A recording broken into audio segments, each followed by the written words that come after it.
What is up, guys? It is the Bluebloods here, back with another Week 11 college football preview, and we are headed back to the SEC, a huge SEC West battle going down in Jordan-Hare Stadium this Saturday afternoon, 11 a.m. kickoff, 5.5 point favorite. Tigers host the Mississippi State Bulldogs, man. Auburn, Mississippi State in a huge game and looking for in between two teams looking to secure their place in at least the top half of a brutal SEC West division. And this game's really probably going to serve, I would say, as a contender versus pretender matchup in this division, as both of these teams find themselves right in the thick of things in the SEC West. Now, let's set the table here before we get into breaking down the game. The Tigers enter this matchup 6-3, 3-2 in the SEC, and they're looking to rebound from a tough loss to Texas A&M on the road last weekend. And they're going to need this win to keep any pipe dreams alive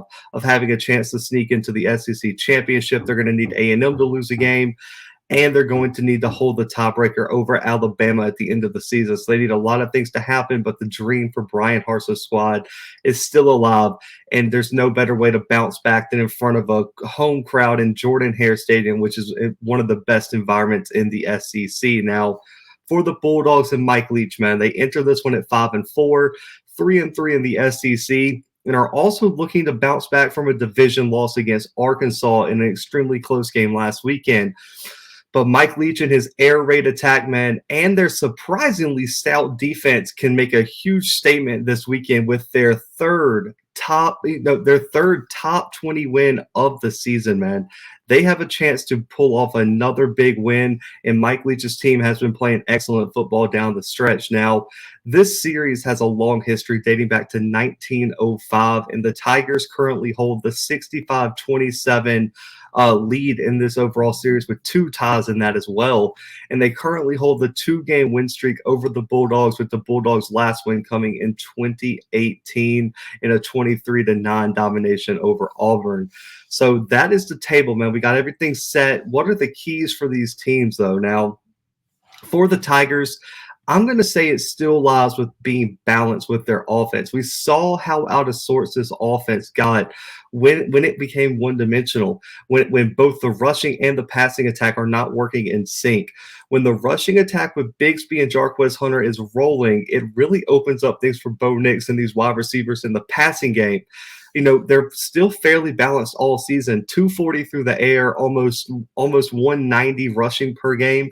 And it shows how important balance is for Mike Bobo's offense, and how it really brings out the best of his players in this system when things are working in sync with each other. Now, for me, though, you've got to preview the rushing attack first, man. That's been the identity of this program. And the Tigers have one of the best running back rooms in the country, Tank Bigsby and Jarquez Hunter. And Jarquez Hunter has been extremely impressive as a freshman. And, of course, Tank Bigsby coming in was deemed the top 5 running back by just about every major publication source. Now, Bigsby's rushed for over 730 yards this year, over 5 yards per carry, 7 touchdowns. He's top 5 in rushing yards, top 6 in rushing touchdowns, while Hunter, on the other side, has rushed for over 540 yards, still averaging over 7.5 yards per carry, 3 touchdowns, and has a receiving one. He ranks top 10 in rushing yards and still leads the SEC in yards per carry. So it's a mean 1-2 punch for Auburn. And they saw the success Arkansas had on the ground last week against Mississippi State.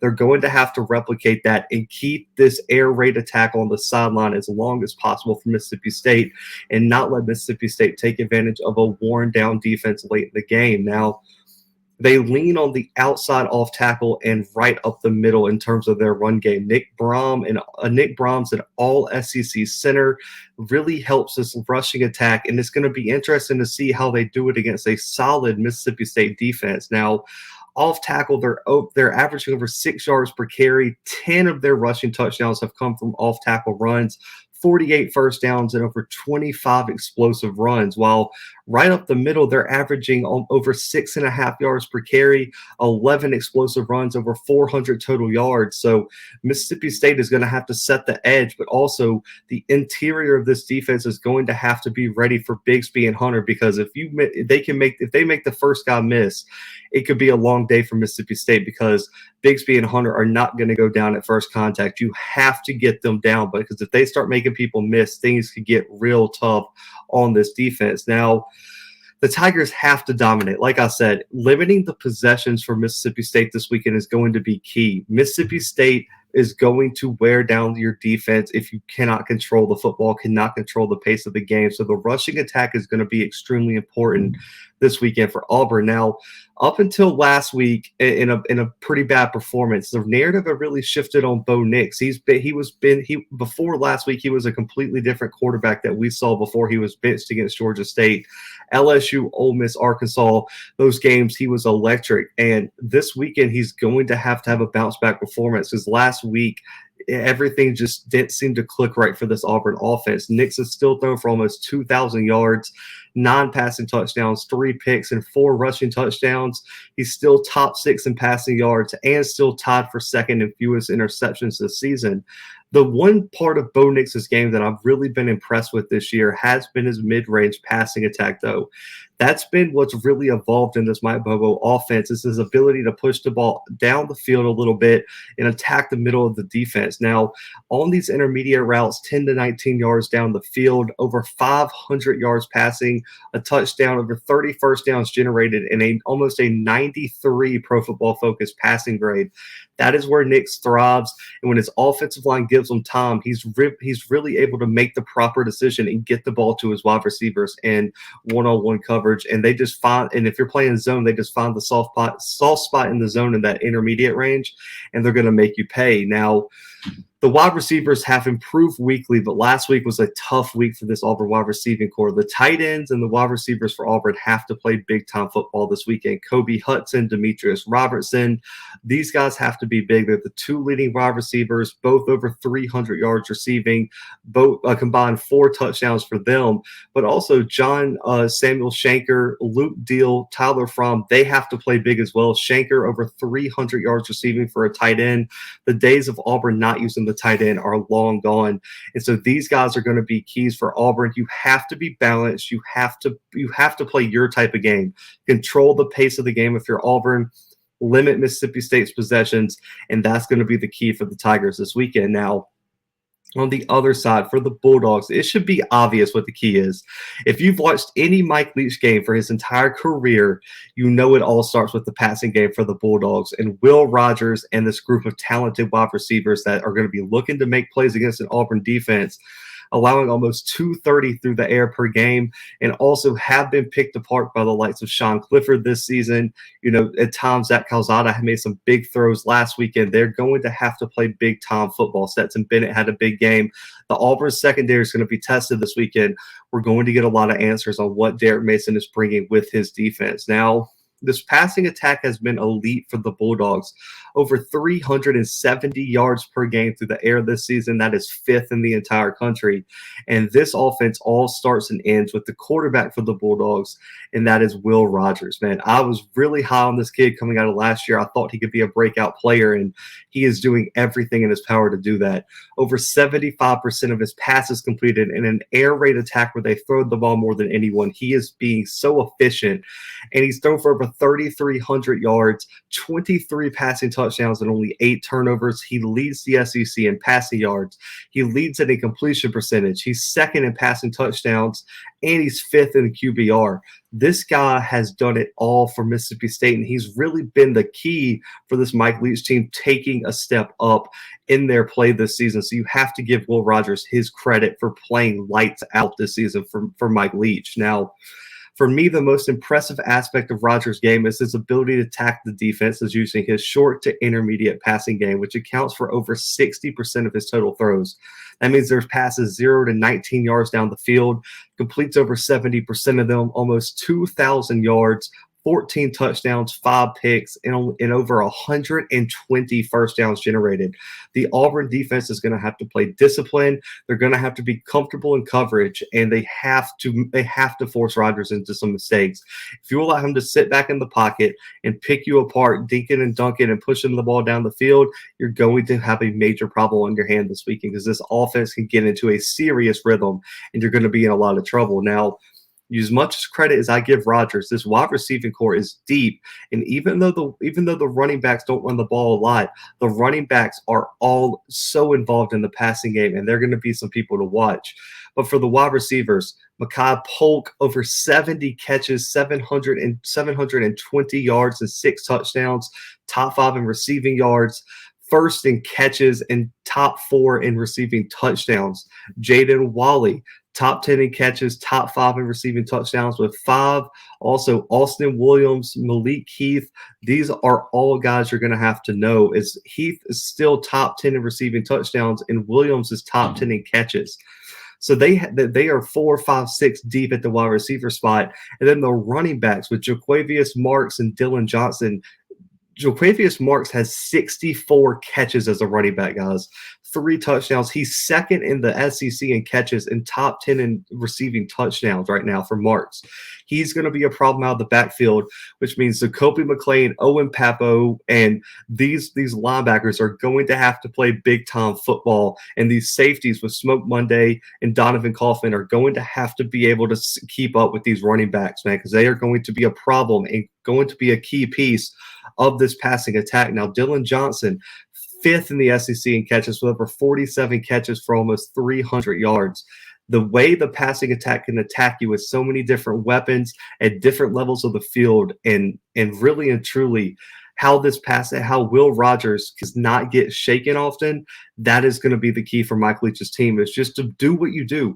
Take this air raid attack on the road, throw the football, make smart decisions, don't turn it over, and Mississippi State's going to have a great chance of winning this game. Now, the final thing, man, the matchup to watch, and for me, it has to be this Mississippi State O-line against this Auburn D-line, because the number one thing for Mississippi State is to protect Will Rodgers, allow him to be the playmaker and the distributor of the football that makes this offense click at the highest level, while Auburn has to keep Rodgers uncomfortable and force him into mistakes as much as possible.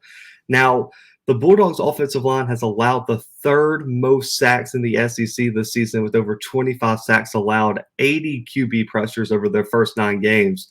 But the O-line is anchored by Charles Cross and Cole Smith at the tackle and guard spot. They've by far been the highest graded O-lineman for the Bulldogs. Cross is on a lot of people's draft boards. For Smith and Cross, they've only allowed a combined 2 sacks, 1 QB hit, and 13 total pressures over 9 games. They are the anchor, and if they can bring the overall play of this O-line up this weekend, Mississippi State's going to have a great chance to pull off this upset. Now, Will Rodgers is a different QB under pressure, and that's why this matchup was my pick. When you look at playing on the road in front of a hostile crowd like Jordan-Hare, you're going to have to bring your A game. And when he's under pressure, Rodgers' completion percentage drops to under 51%, only less than 300 yards passing, 5 yards per attempt, 2 touchdowns, 3 picks, and a 41.4 passing grade by Pro Football Focus when he's under pressure. If you can keep Rodgers' jersey clean, Mississippi State can win this game. But if he is being sacked, under pressure, being forced into mistakes, the Bulldogs could be in a lot of trouble this weekend. Now, the Auburn defensive line has had their moments this season, but this weekend, this group is going to have a giant game, and they're going to have to get after Rodgers. They're top 10 in the SEC in sacks, over 101 QB hurries this season, and it all starts for me with Colby Wooden and Derek Hall. They are going to have to play big-time football. Wooden and Hall lead the team with 5 sacks apiece, a combined 13 QB hits, and almost 40 combined pressures from these two guys. Wooden can play all across the defensive line, and he has won multiple SEC Defensive Player of the Week awards. And Derek Hall is a bona fide pass rusher that Mississippi State is going to have to handle this weekend. And also don't forget about TD Moultrie, Iku Leota, Marcus Harris at the D tackle spot. All these guys are going to have to play giant games. Leota with 5 sacks, Moultrie with 4, Harris with 2 from the nose guard spot.